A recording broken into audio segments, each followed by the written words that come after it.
Hello and welcome to the Retro Eclipse YouTube channel. So today I've just picked up a package from the post office. Inside is a GameBoy Advance SP, which I picked up for 25 English pounds.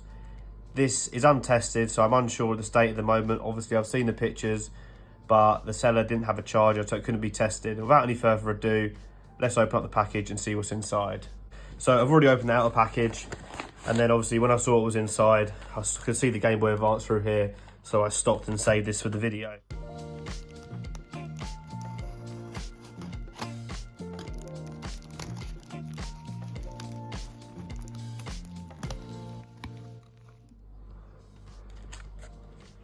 And here it is, the GameBoy Advance SP. First impressions, not in the greatest condition, but I saw photos and didn't expect much from it.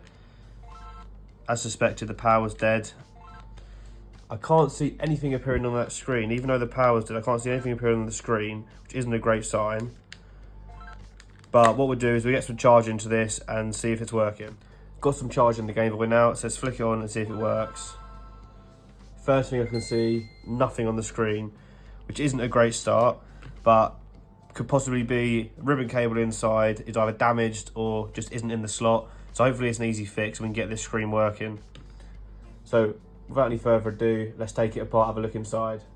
To remove the shell from this Game Boy, there is 6 tri-ring screws, 4 on the outside, 1 here and then 1 under the battery cover. So the first thing we need to do is take the battery out, which is accessed by this Phillips head screw.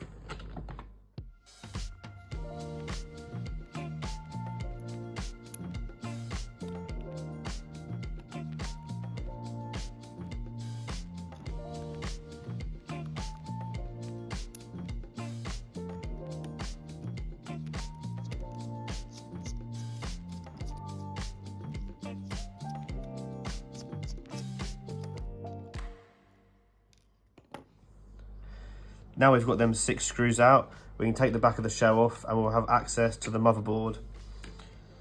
Motherboard doesn't look too bad at first glance, but what we do is we take the 3 Phillips screws out located here, and then we can get access to have a look at the other side and see the condition of that ribbon cable and hopefully fix the screen issue.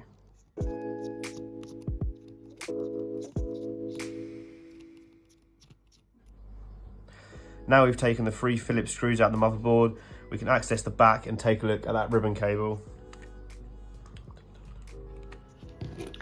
So I can see here the ribbon cable sitting correctly inside here, which is good. So that means all the pins are connected. So that means the issue's not coming from there. But also, if you look down at the bottom of this ribbon cable, I've noticed there's a tear just here. So that's obviously what's causing the issue with the screen not working. So that's a bit of a disappointment, we can't fix that screen. So let's just disconnect this ribbon cable to give the board a little bit of a clean. So disconnect these 2 here, so 1 on this side and then 1 over here. Ribbon cable should flick out and here you can get a better look at that damage. Now the motherboard's been removed from the shell, I'm going to give everything a good clean up with some isopropyl alcohol. First I use a soft bristle toothbrush to clean the major debris off of the board.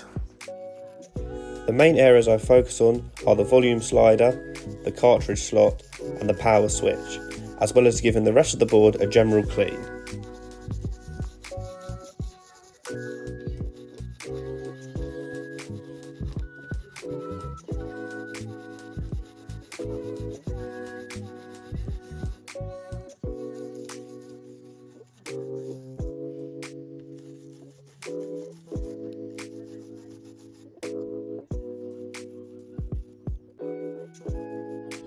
I then use a Q-tip to try and drip some IPA behind the volume slider, and then I use some tweezers to move this about and really work that IPA in to get rid of any grime.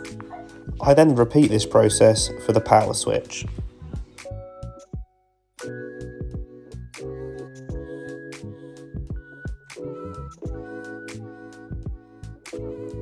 I then clean up where the button membranes make contact with the board. In hope of a miracle, I cleaned the contacts on the screen ribbon cable, praying the screen would show some sort of life once assembled. Due to the screen being broken and the shell not being in great condition, I'm just going to stick everything back together now I've cleaned the motherboard, and I'm going to replace this shell, and I'm going to replace the screen with a backlit screen in a future video.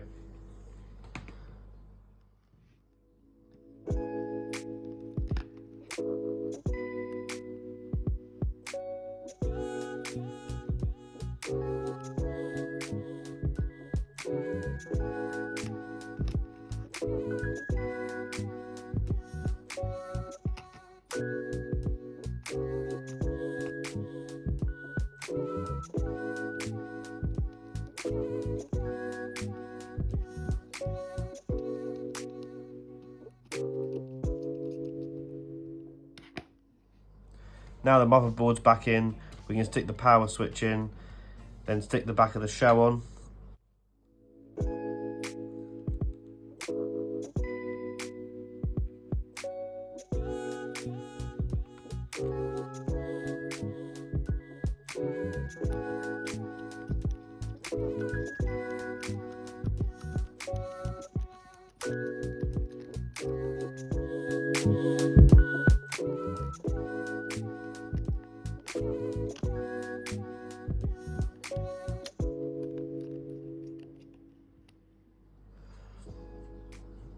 And there you go guys, Game Boy's all back together.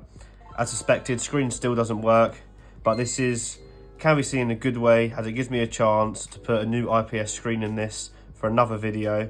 And also the shell's looking quite sad, so I'll replace the shell in that video as well. If you enjoyed today's little unboxing and looking inside this Game Boy, please hit that subscribe button and leave a like. It'll really help out the channel. Thanks for watching guys, and I'll see you in the next one.